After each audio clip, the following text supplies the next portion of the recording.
पाकिस्तान 'ਚ पंजाबी कॉन्फ्रेंसां दे सब तो वड्डे नैटवर्क पंजाबी नैशनलिस्ट फोरम वालों जी आयां नूं। खैबर पख्तूनख्वा सूबे 'ਚ पठाना दा इलाका सिर्फ फाटा है। अफगानिस्तान, पाकिस्तान ते दीगर मुमालिक 'ਚ अफगानियां, पख्तूना, पश्तूना ते पठाना दी कुल आबादी 5 करोड़ 4 लाख 50 हज़ार है। अफगानिस्तान की 3 करोड़ 25 लाख आबादी च अफगानिया की आबादी 1 करोड़ 36 लाख 50 हज़ार सी, जबकि 1 करोड़ 88 लाख 50 हज़ार आबादी च 87 लाख 75 हज़ार ताजक, 29 लाख 25 हज़ार अजबक, 26 लाख हज़ारा, 13 लाख अहमक, 9 लाख 75 हज़ार तरकमान से।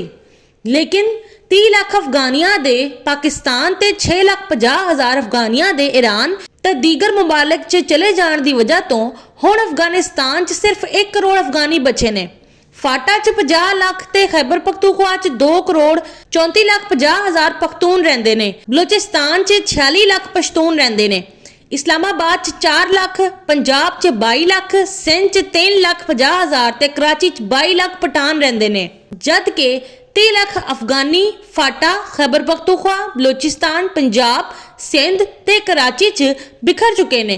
ये वक्त गुजरन दे नाल पख्तून, पश्तून या पठान बन जाणगे, क्योंकि इन्हां ने वापस अफगानिस्तान नहीं जाना। पाकिस्तान च पख्तूना, पश्तूना ते पठाना दी 3 करोड़ 68 लाख आबादी है, जबकि 30 लाख अफगानिया दी आबादी नूं मिलाया जाए ते पाकिस्तान च पख्तूना, पश्तूना, पठाना ते अफगानिया दी कुल आबादी 3 करोड़ 98 लाख बनती है। खैबर पख्तूनख्वा सूबे च पठाना का इलाका सिर्फ फाटा है, क्योंकि सूबा खैबर पख्तूनख्वा के असल बशिंदे हज़ारावाल पंजाबी, पिशावरी पंजाबी, कोहाटी पंजाबी, डेरावाली पंजाबी, कोहिस्तानी, चित्राली, सवाती ने। पाकिस्तान च पठाना का इलाका चुंगे सूबा खैबर पख्तूनख्वा का इलाका फाटा है। इसलिए फाटा के इलाके नूं पश्तूनिस्तान बनाना है या नहीं बनाना, यह बाद च तय किया जाएगा।